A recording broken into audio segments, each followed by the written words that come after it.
I want to tell you something that most people will never hear in their entire lives, and it's going to sound absolutely impossible to you at first. I'm going to share with you how money is not something you chase, not something you beg for, not something you struggle and strain to acquire. Money is something you command. And I don't mean that in some arrogant, entitled way. I mean that in the most profound spiritual sense you can imagine.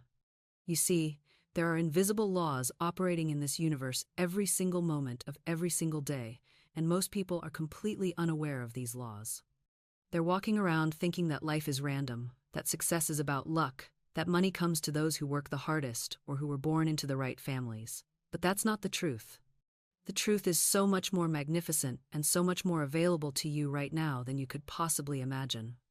And today, I'm going to show you exactly how to use the power that's already inside you to command your money, to multiply, to increase, to flow into your life like a river that never runs dry. This isn't theory. This isn't wishful thinking. This is the law, as reliable as gravity, as dependable as the sun rising in the east. And once you understand this law and begin to work with it consciously, everything in your financial life will transform. I've seen it happen thousands of times. I've watched people go from absolute poverty to magnificent abundance, not through struggle, not through manipulation, but through understanding and applying these simple, eternal principles. So right now, wherever you are, whatever your bank account looks like, whatever debt you're carrying, whatever fear you have about money, I want you to take a deep breath and open your mind to a completely new possibility. Because what I'm about to share with you has the power to change everything. You don't need more education. You don't need a better job. You don't need someone to rescue you. What you need is already within you. What you need is to understand the spiritual law of prosperity and how to speak the word that commands your good to come forth. Are you ready? Because this is going to be different from anything you've ever heard before, and if you really hear it, if you really receive it, your life will never be the same again. Let me tell you something that the world doesn't understand. The world thinks prosperity comes from struggle, from fighting, from scratching and clawing your way to the top. The world thinks you have to manipulate and scheme and worry yourself sick, but that's the consciousness of lack talking. That's fear wearing the mask of practicality. I'm going to tell you the truth that will set you free. Prosperity is your divine right. It is not something you have to beg for. It is not something you have to prove yourself worthy of. It's already yours by spiritual law, and the only thing standing between you and the full manifestation of your good is your own consciousness, your own words, your own beliefs about what is possible for you. Now, I know what some of you are thinking. You're thinking, well, Florence, that sounds wonderful, but you don't know my situation. You don't know about my debts, my obligations, my responsibilities. You don't know what I'm facing. And you're right, I don't know your specific situation, but I know the law. And the law works the same for everyone, regardless of circumstances. The law doesn't care about your current conditions. The law responds to your consciousness. You see, most people are trying to change their conditions without changing their consciousness. They're trying to rearrange the furniture in the room while staying in the same mental house. But that's backwards. Consciousness creates conditions. Your outer world is always a perfect reflection of your inner world, always, without exception. So when I look at someone who is struggling financially, I don't see a money problem. I see a consciousness problem. I see someone who is speaking the wrong words, holding the wrong images, believing the wrong things about themselves and about God's abundance. And the most wonderful news is this: you can change your consciousness right now, this very moment. You don't have to wait for conditions to improve. You change your consciousness, and the conditions must follow. That's the law. Now, let me give you an example of how this works. I once knew a woman who came to me absolutely desperate. She was about to lose her home. The bank was foreclosing. She had tried everything the world could offer, every practical solution, and nothing had worked. She was at the end of her rope, as they say. And I said to her, "My dear, you've been trying to solve this problem from the problem consciousness. You've been fighting against lack, and whatever you fight, you strengthen. You've been seeing yourself as a victim of circumstances. Now we're going to do something entirely different. We're going to give thanks that your perfect home is already provided for you." She looked at me like I had lost my mind. "Give thanks?" she said. "Florence, I'm about to be put out on the street, and you want me to give thanks?" "Yes," I said. "Because the moment you can give thanks, you're no longer in fear. You're in faith. And faith is the substance of things hoped for, the evidence of things not yet seen. We're going to thank God that infinite intelligence knows where your perfect home is, and that it's coming to you now, under grace, in a perfect way. Well, she did it. She started speaking the word. Every time fear would come up, she'd say, "I give thanks that my perfect home is prepared for me." Within 2 weeks, a relative she hadn't heard from in years contacted her completely out of the blue. This relative owned a beautiful apartment in exactly the neighborhood she wanted. And here's where it gets interesting. They were moving abroad and needed someone trustworthy to look after the place. They offered it to her at a fraction of the market rate. Now, some people would call that coincidence. Some would say she got lucky. But you and I know better.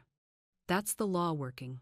That's what happens when you stand porter at the door of your thoughts and refuse to let fear have the last word.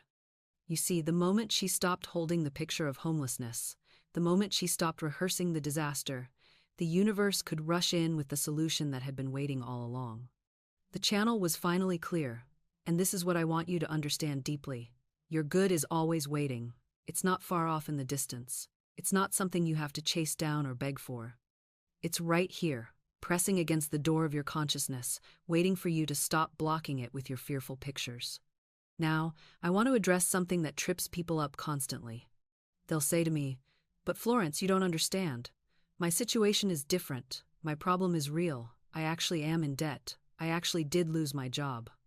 My body actually has this diagnosis." Yes, I understand that. I'm not asking you to deny what appears to be true on the material plane. What I'm asking you to do is stop giving it all your attention. Stop making it your meditation. There's a vast difference between acknowledging a situation and worshiping it. When you constantly talk about your troubles, when you rehearse them to everyone you meet, when you go over and over the evidence of what's wrong, that's worship. You're bowing down before the condition and saying, "You are my master. You are bigger than God. You are more powerful than infinite intelligence." I had a student who came to me absolutely consumed with fear about her daughter. The girl had fallen in with what she called the wrong crowd, and my student was convinced her daughter was headed for disaster. Every conversation we had, she would detail all the terrible things the daughter was doing, all the warning signs she was seeing. She was living in a constant state of panic, and of course, the more she panicked, the worse the situation seemed to become. Finally, I said to her, "You're holding the perfect picture of your daughter's failure. Every time you imagine the worst, every time you tell someone how worried you are, you're sending that fear picture right to your daughter. You're actually clothing her in the very thing you don't want." Well, that stopped her cold. She'd never thought of it that way. She thought she was being a concerned mother. She didn't realize she was actually feeding the problem. So we worked on a new picture. Instead of seeing her daughter in trouble, she began to see her daughter surrounded by divine love, guided by infinite intelligence, protected by the light of God that was always within her. Was it easy? No. Every time the phone rang, fear would try to rush back in. But she held fast. She became the watchman at the gate of her own mind. Within a month, something shifted. The daughter, with no outside intervention, started pulling away from that group. The woman later told me, "I didn't argue with her. I didn't lecture. I simply stopped feeding the picture in my own mind. And somehow, without words, something communicated itself to her. This is the invisible architecture of our relationships. We are always broadcasting. The question is not whether we influence those around us, we do, constantly, but what signal we are sending out. Now, you might say, but what about truly difficult situations? What about when someone is genuinely harming themselves or others? I hear this question often, and my answer remains the same. The work is still internal first. I once counseled a man whose business partner was, by all accounts, dishonest. Money was disappearing. Contracts were being undermined. The man came to me furious, asking how to handle this partner. I said to him, "Before you handle him, handle your own consciousness." He looked at me as though I'd suggested he ignore a fire in his own house. But I explained, "Right now, you are rehearsing his dishonesty. You are seeing him as a thief. You are giving power to this image. Every time you think of him, you see betrayal. And this image becomes a magnet, drawing to you more evidence of exactly what you're looking at." "So I should just let him steal from me?" he asked, incredulous. "No," I said. "You should see the truth. You should see divine order in your business. You should see right action taking place. You should declare that whatever is yours by divine right cannot be taken from you, and whatever is not yours cannot remain. He was skeptical, but desperate enough to try. He began to practice what I taught him. Every time the thought of his partner's dishonesty arose, he replaced it. He would say, "Divine order is now established in my business affairs. The truth is made manifest. Right action reigns supreme." He stopped gossiping about the situation. He stopped rehearsing the evidence. He kept his own mental house clean. Within 3 weeks, the partner came to him voluntarily and confessed. Not only that, he proposed a fair dissolution of their arrangement. What could have been a devastating legal battle resolved itself, with grace and even a measure of mutual respect. "I don't understand what happened," the man told me later. "It's as though he suddenly had a conscience, but I knew what had happened." When the man stopped holding his partner in the consciousness of thief, he released him. He freed both of them from that locked pattern, and in that freedom, truth could emerge. This is not passivity, this is the highest form of action. You are working where all power actually resides in consciousness itself. The world will tell you that you must manage externals, that you must manipulate and control and force outcomes. But I am telling you something different. I am telling you that when you manage your inner world, your outer world rearranges itself to match. This doesn't mean you never take practical action. Of course you do. But you take it from clarity, not from fear. You take it from vision, not from anxiety, and you'll find that the actions you're guided to take are far more effective than the frantic, fear-based strategies most people employ. Let me give you another principle. What you condemn, you attract. Have you noticed this? The person who constantly talks about how dishonest people are seems to keep meeting dishonest people. The one who's always complaining about how disrespectful the younger generation is finds themselves surrounded by disrespectful youth. This is not coincidence, it is law. Your condemnation is a form of attention, and attention is creative force. When you judge something harshly, you are actually energizing it, giving it space in your consciousness, making room for it in your experience. This is why the great mystics teach us to turn away from evil, not in fear, but in refusal to give it power. You don't fight darkness, you don't rail against it or analyze its every shadow. You simply turn on the light. And what is that light? It is your focused attention on what is good, true, and beautiful. Let me show you something remarkable. There was a woman who came to me once, consumed with anger toward a business partner who had deceived her. Every day, she would rehearse the betrayal in her mind, what he said, what he did, how unfair it all was. She felt justified in her anger, and yet, her own business began to crumble. New clients disappeared, opportunities dried up. She couldn't understand why life was punishing her when she was the one who had been wronged. I said to her, "Every moment you spend in resentment is a moment you are building resentment into your experience. You are not punishing him with your thoughts. You are instructing the universe to bring you more experiences that match this frequency of betrayal and loss." She protested, of course, "But he deserves my anger. What he did was wrong." And I replied, "Perhaps it was wrong, but your anger doesn't correct it. Your anger simply creates more wrong in your own life. Bless him, release him, and turn your attention to the good that is seeking to reach you." It took weeks, but she finally surrendered. She spoke blessings over him, even through gritted teeth at first. She stopped telling the story of betrayal. She withdrew her attention from the wound and placed it on her vision for her business. And within 1 month, a new partner appeared, honest and aligned, and her business doubled. You see, she wasn't rewarded for being nice. She simply stopped blocking her good with the energy of condemnation.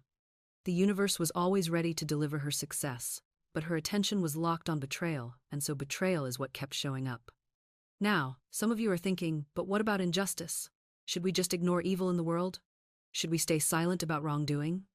Listen carefully. There is a difference between conscious, loving action and condemnation. You can stand for truth without energizing lies. You can correct without condemning. You can speak against injustice without filling your heart with hatred. The difference is in your motive and your inner state.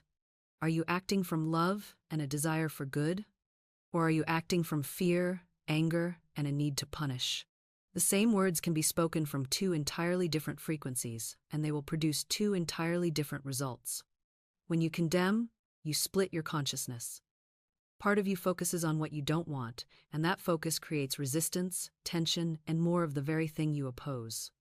But when you bless, you unify your consciousness, you align with the infinite good, and you become a channel through which solutions, healing, and transformation can flow. I know a man who wanted to lose weight. For years, he hated his body. He condemned himself every time he looked in the mirror. He called himself weak, undisciplined, disgusting. And what happened? The weight stayed. In fact, it increased. Because every act of self-condemnation was an act of creation.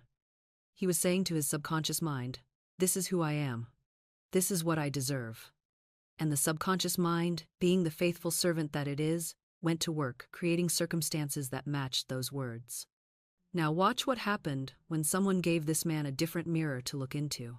They didn't argue with his self-concept. They didn't try to convince him he was wrong about himself. They simply held up the vision of what he really was underneath all that false belief. The divine design of you, they said, has no failure in it, none. The pattern that God holds for your life is one of perfect success, perfect health, perfect abundance. And something in him recognized the truth of those words. Because truth has a ring to it that the soul recognizes instantly. Within weeks, his circumstances began to shift. The same man who couldn't hold a job was suddenly offered a position that seemed made for him. The same health that had plagued him for years began to improve. Why? Because he stopped condemning what God had created perfect. You see, self-condemnation isn't humility. It's actually the worst form of arrogance. Because when you condemn yourself, you're saying you know better than God what you should be. You're saying the divine made a mistake when it made you. Real humility is recognizing that the divine doesn't make mistakes. Real humility is saying, I may not see my perfection yet, but I know it's there because God created me. Every time you catch yourself in self-condemnation, you must stop and say, that's a lie. The truth is that I am made in the image and likeness of God, and that image knows no imperfection. I've seen people transform their entire lives by changing this one habit. The woman who stopped calling herself stupid and started affirming her divine intelligence suddenly found herself making wise decisions that led to prosperity. The man who stopped criticizing his body and started blessing it found himself healing in ways doctors called miraculous. This is the power of words turned inward.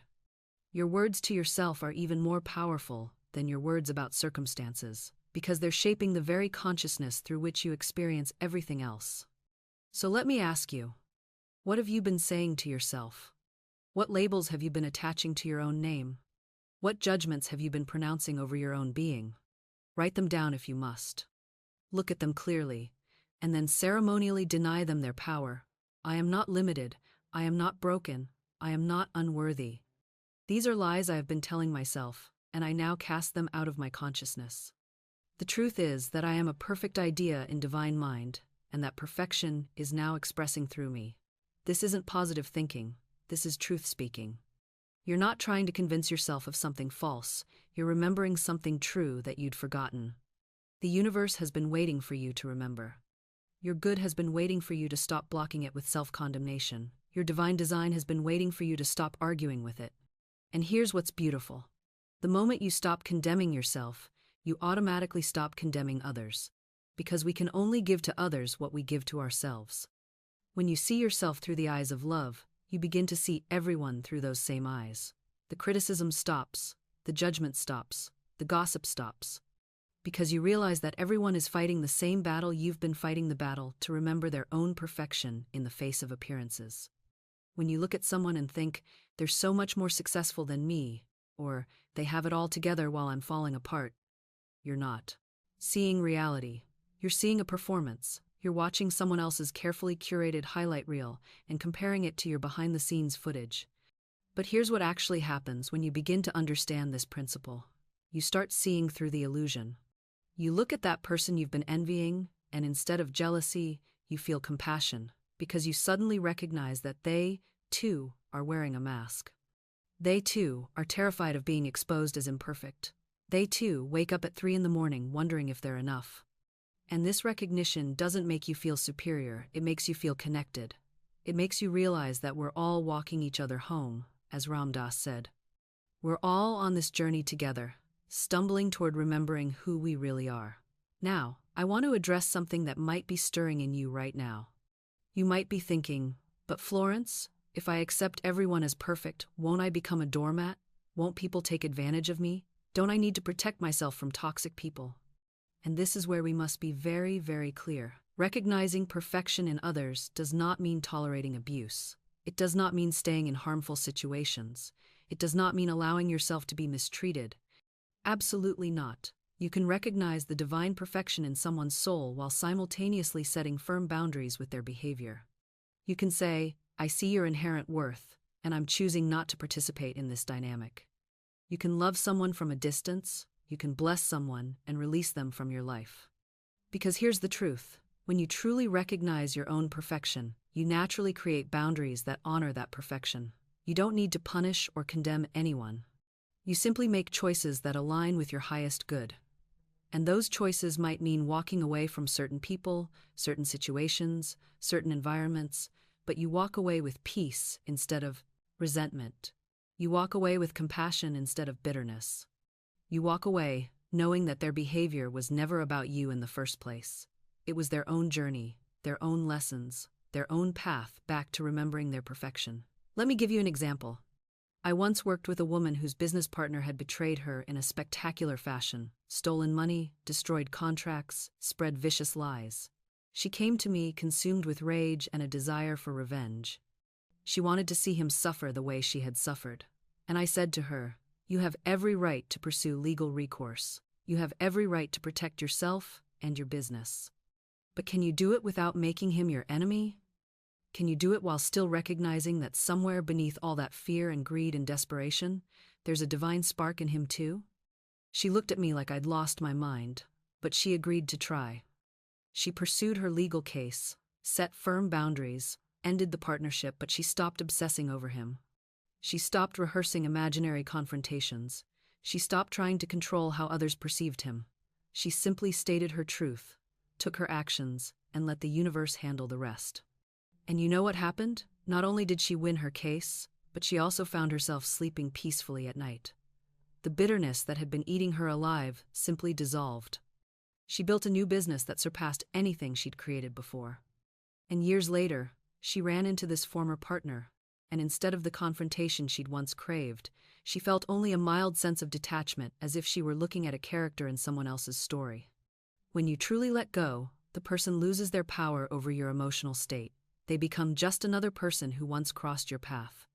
That's the real victory, not revenge, not vindication, but indifference. This doesn't mean you become cold or closed off to humanity. Quite the opposite. When you're no longer carrying the weight of bitterness towards specific individuals, you become lighter, more open, more capable of genuine connection. You're not wasting your precious life force on people who don't deserve a single moment of your thoughts. I want to address something that often confuses people. They say, but Florence, if I forgive them, doesn't that mean what they did was okay? No, dear heart. Forgiveness doesn't excuse their behavior. It simply refuses to let their behavior excuse your potential. You can acknowledge that what happened was wrong, even terrible, and still choose to release it. You can set boundaries, you can remove toxic people from your life, you can even pursue justice when appropriate, all while maintaining your own inner peace. These things are not mutually exclusive. Think of it this way. Imagine someone throws a bucket of sewage at you. You can spend years carrying that bucket around, showing everyone what was done to you, reliving the moment it hit you, planning how to throw it back. Or, you can set it down, wash yourself clean, and walk away. Carrying the bucket doesn't prove anything except that you're willing to smell terrible for the sake of being right about how wronged you were. The people who wounded you have probably moved on with their lives. They're not lying awake thinking about what they did to you. You know who is lying awake? You are. You're the one replaying the conversations, rehearsing the confrontations, carrying their actions like stones in your pockets. I knew a man, we'll call him Robert, whose father had been cruel beyond measure. Verbally abusive, controlling, impossible to please. Robert spent 40 years of his life trying to win his father's approval while simultaneously hating him for withholding it. Can you imagine? 4 decades of emotional slavery to someone who didn't deserve even 4 minutes of his concern. When his father died, Robert expected to feel relief. Instead, he felt cheated. His father had escaped without ever acknowledging the damage, without ever apologizing, without ever seeing Robert's success and admitting he'd been wrong. Robert came to me in agony, and I told him plainly, "Your father's death changes nothing about your freedom. You were always free to release him. His apology was never coming, whether he lived or died. The only question is whether you'll spend the rest of your life waiting for words a dead man cannot speak." That hit him hard, as truth often does. But it also woke him up. He began the work of true release. Not pretending his father had been good, not excusing the damage, but simply refusing to let a flawed, limited human being continue to control his emotional world from beyond the grave. Within months, Robert's entire life transformed. A chronic health condition that had plagued him for years improved dramatically. His relationships deepened, his business flourished. It was as if he'd been driving through life with the parking brake engaged, and suddenly, he released it. He said to me, "I spent 30 years trying to fix myself. I thought if I just worked hard enough, sacrificed enough, proved myself enough, then maybe I'd deserve success, but I had it backwards. The abundance was already there. I just needed to stop blocking it." This is the great reversal that changes everything. We spend so much time trying to earn what's already ours, trying to become worthy of what we already are. It's like standing in a river, dying of thirst, because we believe we must first deserve the water. The universe doesn't withhold from the unworthy, we withhold from ourselves through our beliefs. Another woman I worked with ran a small boutique. She poured everything into it, her time, her energy, her savings. But every month was a struggle. She'd tell me, "It's just not meant to be. I'm not cut out for business." I asked her, "What did your father always say about money?" She paused.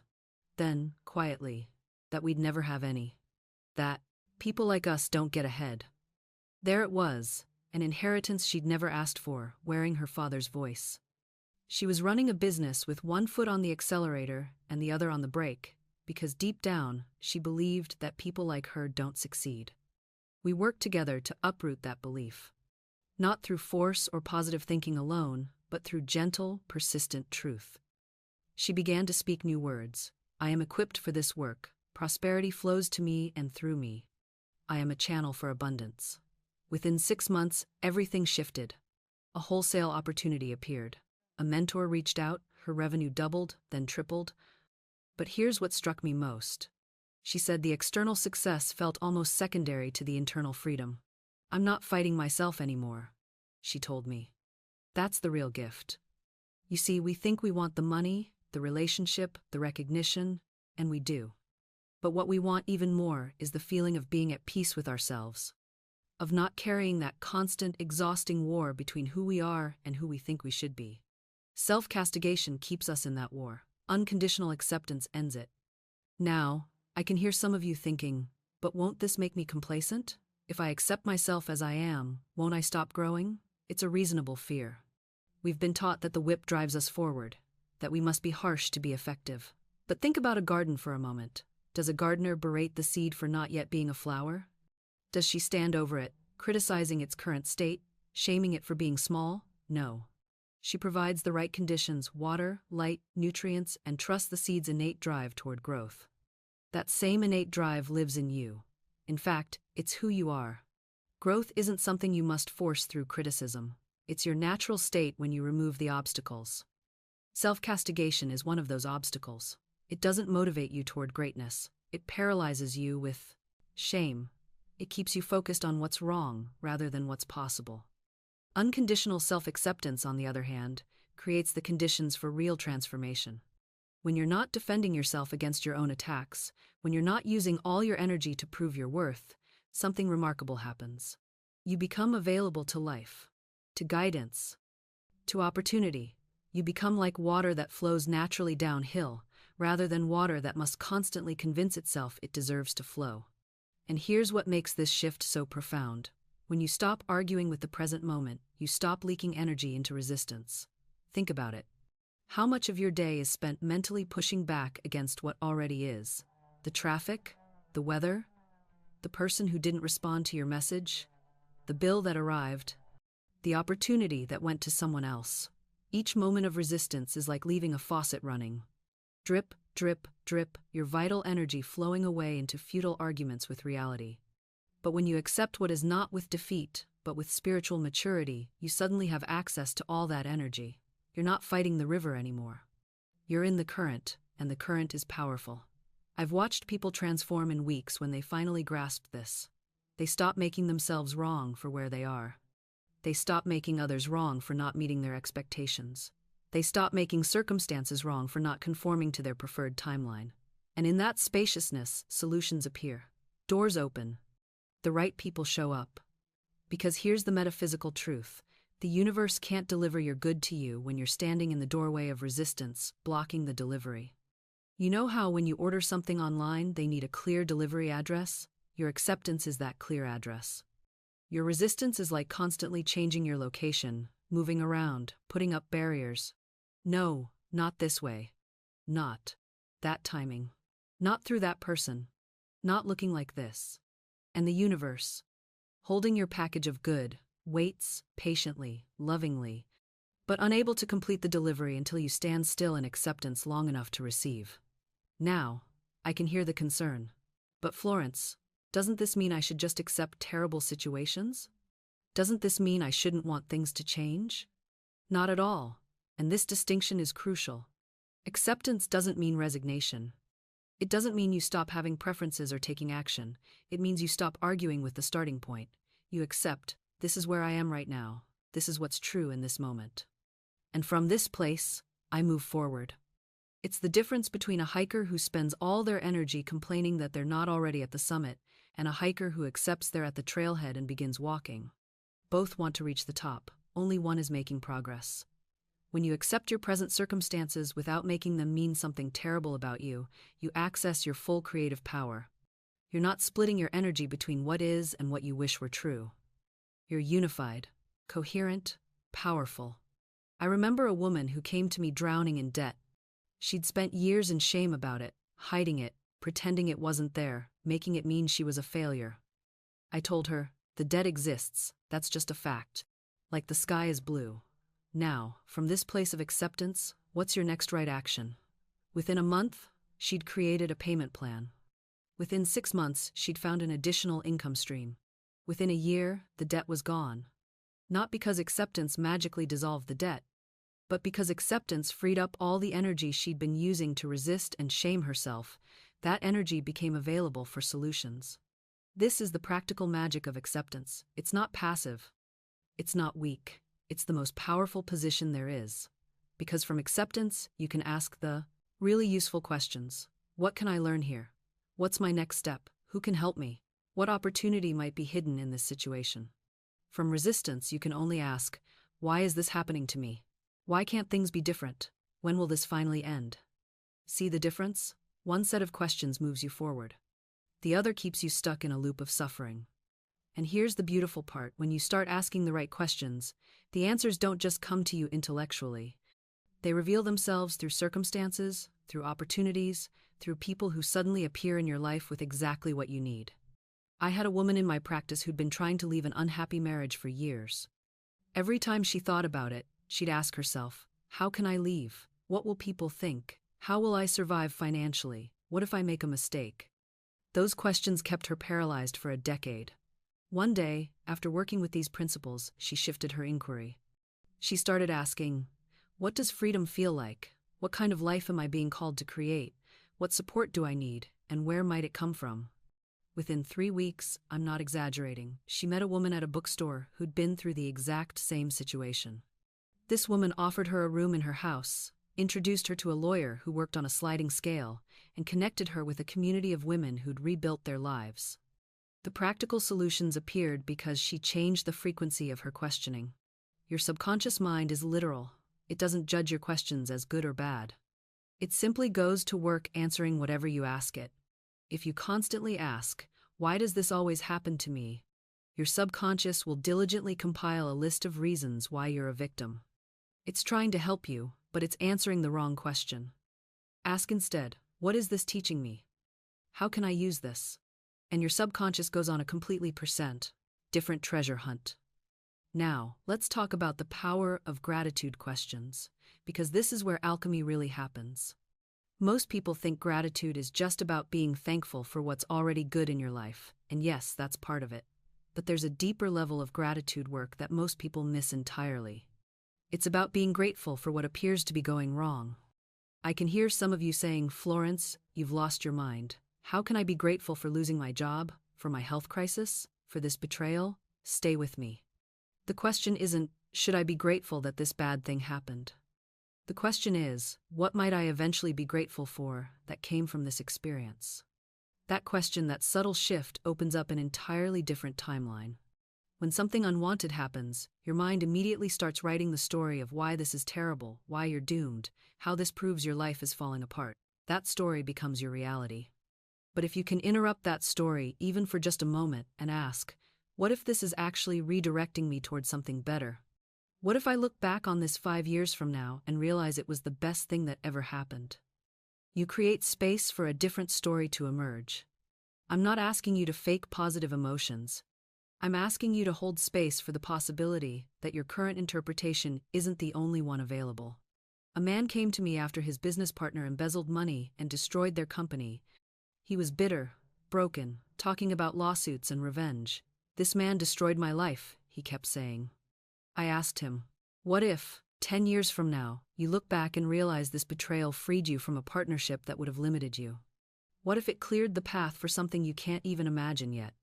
He thought I was being naive, but he was desperate enough to try the perspective. 2 years later, he sent me a letter. He'd started a new business, aligned with his true values, with partners who shared his vision. He was making twice what he'd made before, and more importantly, he was happy, genuinely happy, for the first time in his career. That betrayal, he wrote, was the universe's way of demolishing a structure that wasn't big enough for who I was becoming. Now, I know some of you might be thinking, but what if I've already lost so much? What if the betrayal has already cost me my job, my savings, my reputation? And here's what I want you to understand. You cannot lose what is truly yours. Not spiritually. Not in the great economy of the universe. I've seen people stripped of everything: title, bank account, social standing, only to discover that those were never their real treasures. Their real treasure was who they became through the stripping away. Their courage, their compassion, their unshakable faith. These are the riches no betrayer can touch.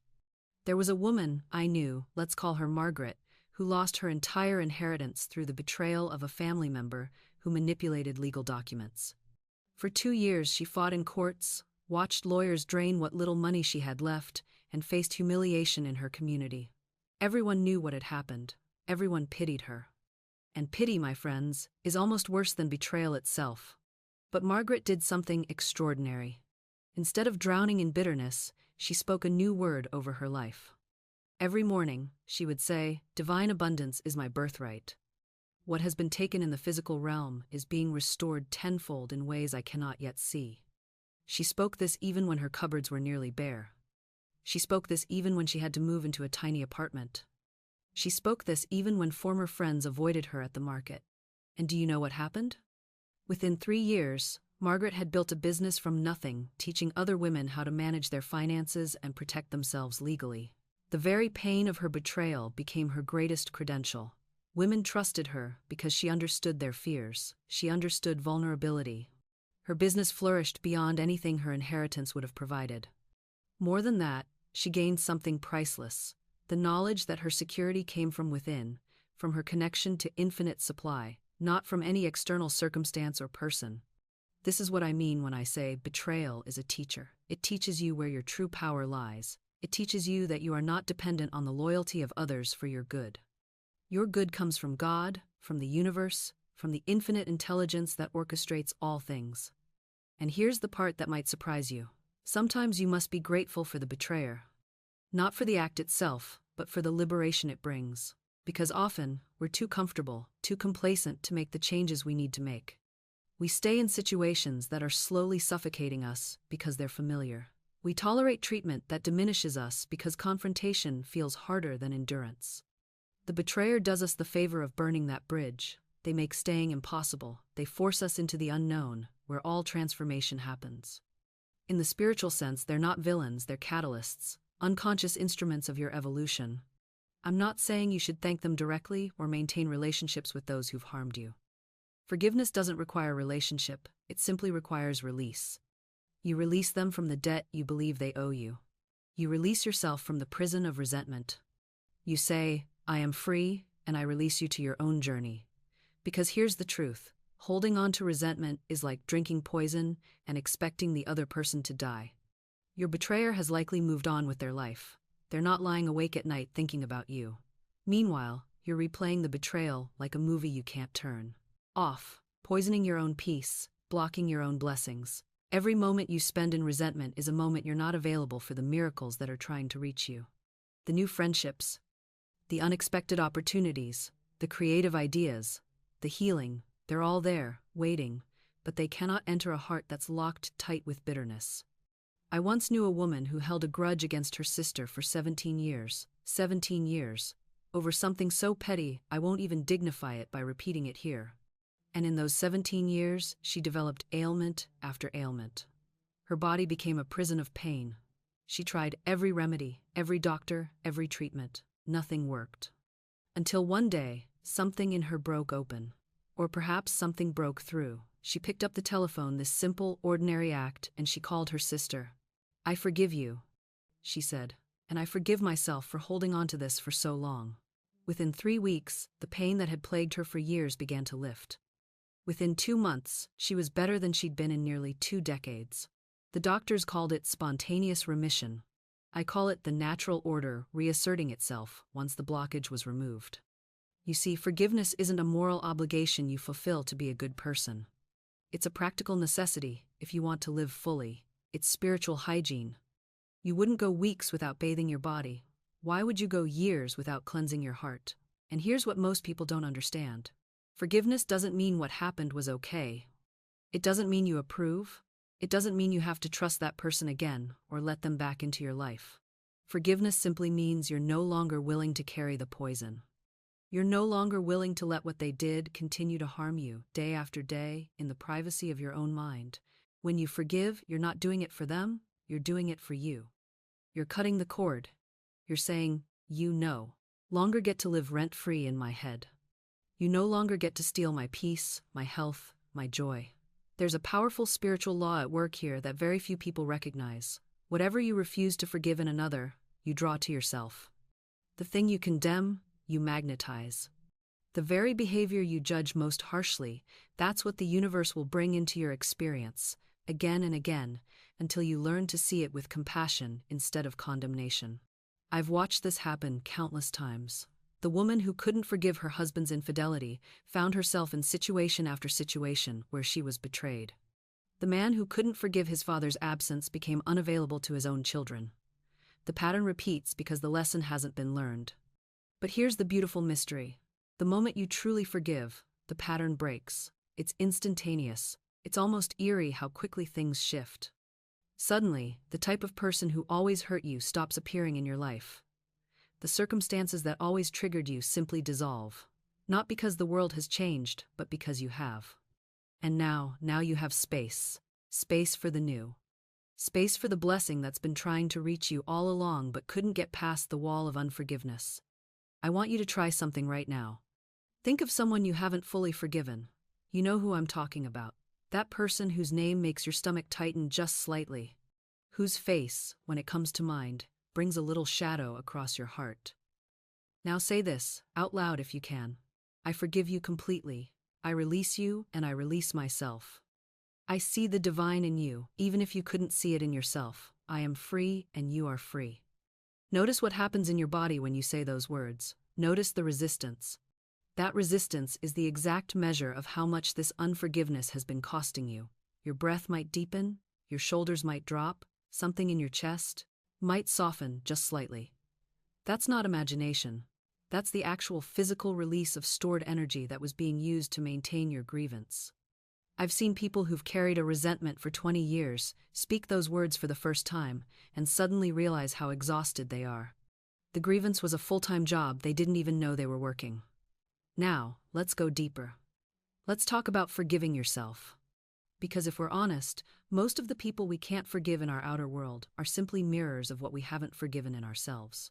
The person who betrayed your trust? Perhaps there's a part of you that betrayed yourself. The person who abandoned you? Perhaps there's a way you've abandoned your own needs, your own truth. The person who judged you harshly? Look at how harshly you judge yourself every single day. Self-forgiveness isn't self-indulgence. It's not letting yourself off the hook or excusing harmful behavior. It's releasing the story that you are fundamentally flawed, fundamentally unworthy, fundamentally wrong. You made decisions with the consciousness you had at the time. You did things from your wounds, your conditioning, your fear. We all have. That doesn't make those actions right, but it makes you human. And here's what most people don't understand. Punishing yourself doesn't undo what was done. It doesn't heal anyone. It doesn't make you better. It just keeps you stuck in the energy of the original wound, reliving it over and over. I once worked with a woman who had made a terrible mistake in business that cost her and others a great deal of money. For 7 years, she woke every morning with that mistake as her first thought. She wouldn't allow herself joy. She wouldn't allow herself to fully engage in new opportunities. She was serving a life sentence she'd imposed on herself. When she finally spoke the words, "I forgive myself completely," she sobbed for an hour. Then something extraordinary happened. Within 2 weeks, an opportunity came to her that allowed her to not only recover financially, but to use what she'd learned to help others avoid similar mistakes. Her consciousness had been so consumed with punishment that there was no room for redemption to enter. The universe doesn't want your suffering. It wants your wholeness. Self-forgiveness opens a door that your self-condemnation had locked from the inside. Suddenly, wisdom can enter where only punishment lived before. Suddenly, you can receive the very lessons and opportunities that your mistake was preparing you for. There's a powerful practice I want to give you. Every night before sleep, place your hand on your heart and say, "I forgive myself for everything I did or didn't do today that was out of alignment with my highest self. I am learning, I am growing. I am whole." This nightly practice prevents the accumulation of self-judgment. It keeps your energy clear. It allows you to wake each morning with a clean slate, rather than dragging yesterday's perceived failures into today's possibilities. Now, what about the situations where you genuinely were wronged? Where real harm was done to you? I'm not asking you to pretend that didn't happen or that it didn't matter. Forgiveness doesn't mean you condone what happened. It doesn't mean you forget. It doesn't mean you put yourself back into harmful situations. Forgiveness means you refuse to let what happened continue to harm you in the present moment. There's a vast difference between memory and bondage. You can remember what happened without being energetically chained to it. You can acknowledge pain without feeding it your life force every single day. Think of it this way. Someone hurt you years ago. They moved on with their life. But you've been holding the hot coal of resentment, burning your own hand, waiting for a justice that poisoning yourself will never bring. Your unforgiveness doesn't punish them, it imprisons you. And here's what most people don't realize: when you hold on to resentment, you're not just carrying one burden. You're carrying an entire ecosystem of limitation. That anger toward your father becomes distrust of all authority figures. That betrayal by a friend becomes an inability to be vulnerable with anyone. That business partner who cheated you becomes a reason to never take another risk. One unforgiveness creates 100 closed doors. I've watched people lose opportunities, beautiful, life-changing opportunities, because they were so consumed with past wrongs that they couldn't recognize present blessings. They were so busy looking backward in anger that they walked right past the miracle standing in front of them.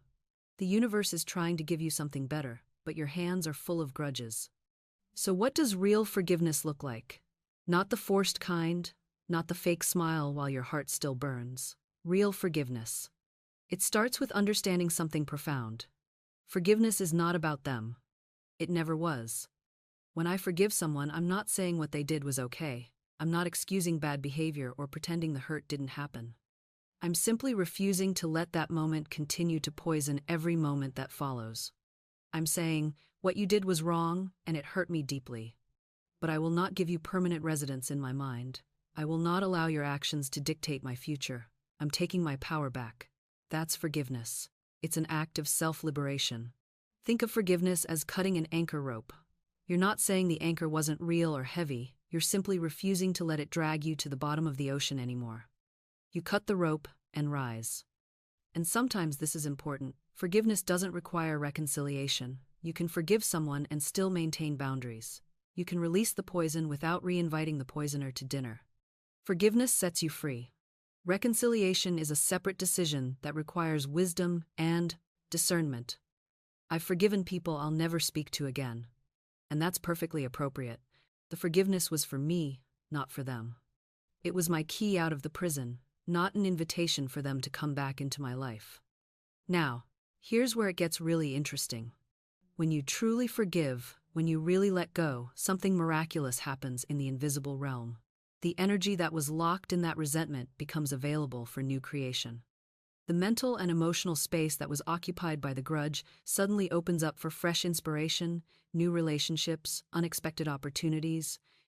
It's like you've been trying to download new blessings, but your hard drive was full of old grievances. You delete the grudges, and suddenly there's room for the new to arrive. I've seen it happen countless times. Someone forgives a parent they've resented for decades, and within weeks, a career breakthrough happens. Someone releases anger toward an ex-spouse, and suddenly, a beautiful new relationship appears. Someone stops blaming themselves for a past mistake, and their health dramatically improves. This isn't coincidence. It's spiritual law. When you hold unforgiveness, you hold yourself in the vibration of the wound, and the universe can only deliver to you what matches your vibration.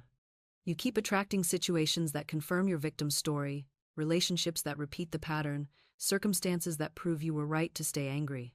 But when you forgive, your vibration shifts. You move from victim to victor, from imprisoned to liberated, from past focused to future ready, and the universe responds to that new vibration with matching circumstances. So if you're stuck, if you feel like you're hitting the same wall over and over, if opportunities seem to slip through your fingers, ask yourself, who haven't I forgiven? What resentment am I still feeding? Because I promise you, somewhere in that unforgiveness is the key to your breakthrough. And here's something else. I've noticed something that might surprise you. Often, the person you most need to forgive isn't even someone who hurt you directly. Sometimes, it's someone who succeeded where you failed. Someone who got the promotion you wanted, the relationship you dreamed of, the recognition you felt you deserved. We don't like to admit this kind of jealousy, do we? We dress it up.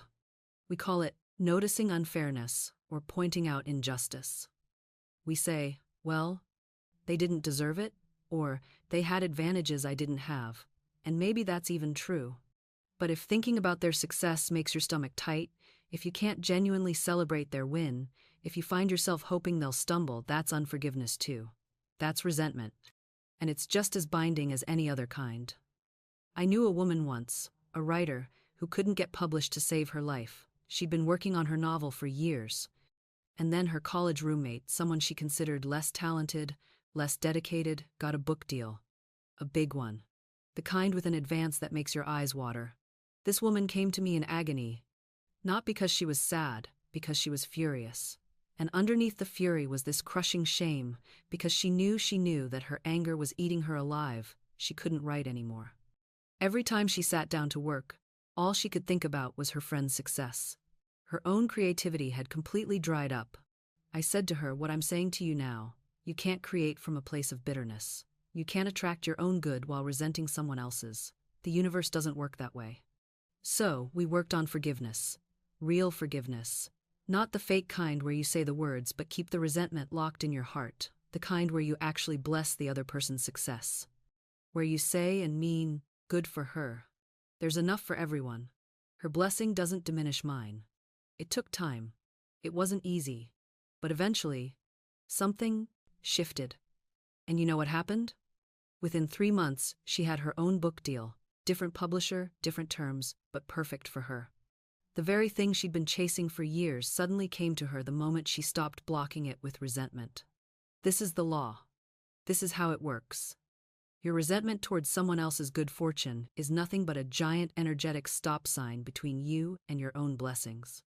You're literally telling the universe, success is wrong, abundance is unfair, good things happening are suspicious. And the universe says, okay, if that's what you believe, I won't give you any of those things.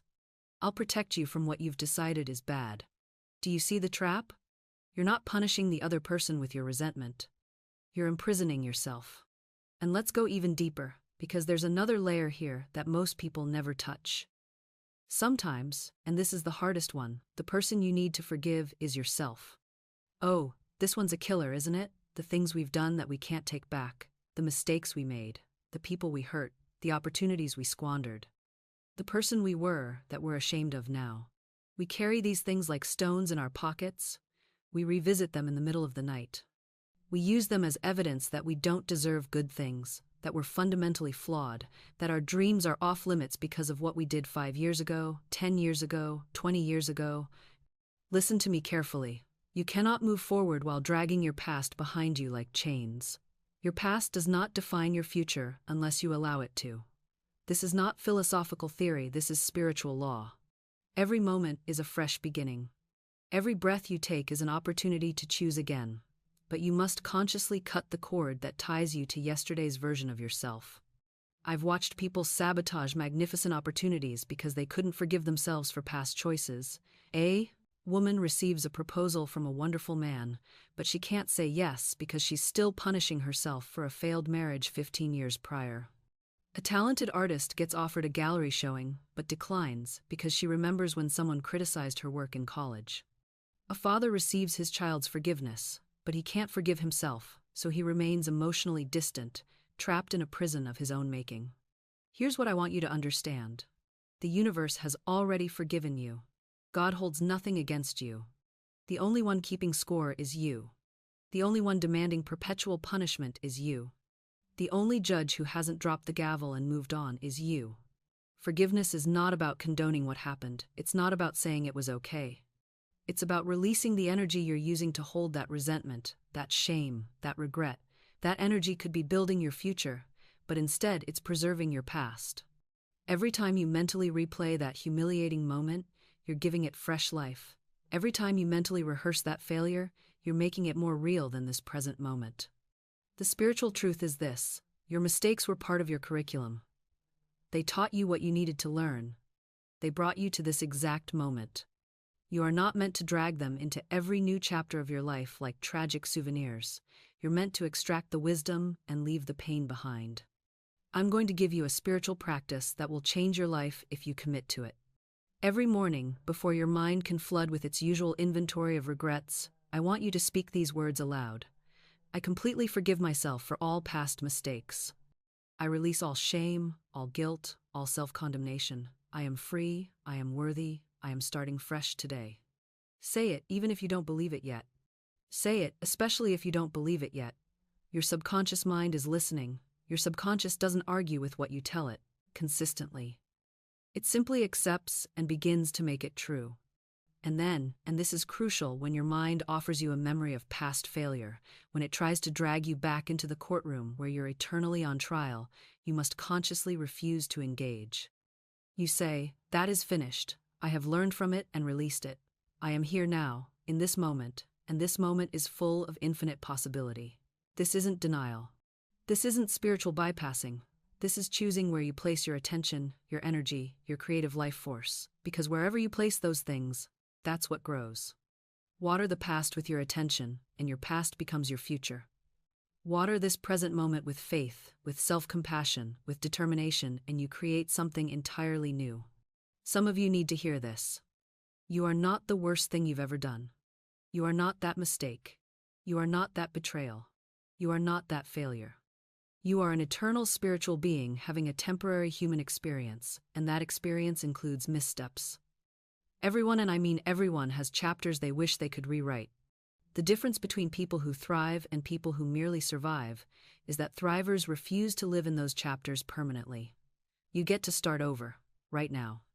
Not tomorrow, not after you've earned it, not after you've suffered long enough. Right now, this is the spiritual law of lavishness, and it operates whether you believe in it or not. The universe doesn't need your permission to be abundant. It doesn't require your approval to shower blessings. Your only job is to stop blocking the flow with your pinched, fearful thinking. I've watched this unfold in the most remarkable ways. A woman once told me she couldn't afford new clothes, but desperately needed them for a job interview. I asked her what she could give. She laughed a bitter sound and said she had nothing, but I pressed. Finally, she admitted she had a closet full of clothes she never wore, expensive things from better days that she was hoarding just in case. I told her to give them away. All of them, the very best ones. She looked at me like I'd suggested she set fire to her own house. But something in her shifted. Perhaps it was desperation. Perhaps it was a tiny spark of faith. She went home and filled 6 bags with her finest clothes, silk blouses, tailored jackets, the works, and donated them that very afternoon. 3 days later, a distant relative she barely knew passed away and left her an unexpected inheritance. Not a fortune, but enough to buy a new wardrobe and pay her rent for 6 months. The job interview? She got the position, and it paid twice what she'd been hoping for. Coincidence? The skeptics would say so, but I've seen this pattern repeat itself thousands of times. The universe abhors a vacuum. When you create space through giving, that space must be filled. It's not magic, it's law. As impersonal and reliable as gravity. But here's what trips people up: they give with strings attached. They give with a hidden ledger in their hearts, keeping score, waiting for their return. That's not giving. That's investing with expectations. And the universe can feel the difference. True giving is open-handed. You release it completely. You bless it as it goes. You don't give in order to receive. You give because you understand that giving is receiving. It's the same motion, the same energy. The moment you give, you've affirmed your abundance. You've stated, with your actions rather than your words, I have enough. I have more than enough. I have so much that it overflows through me to others.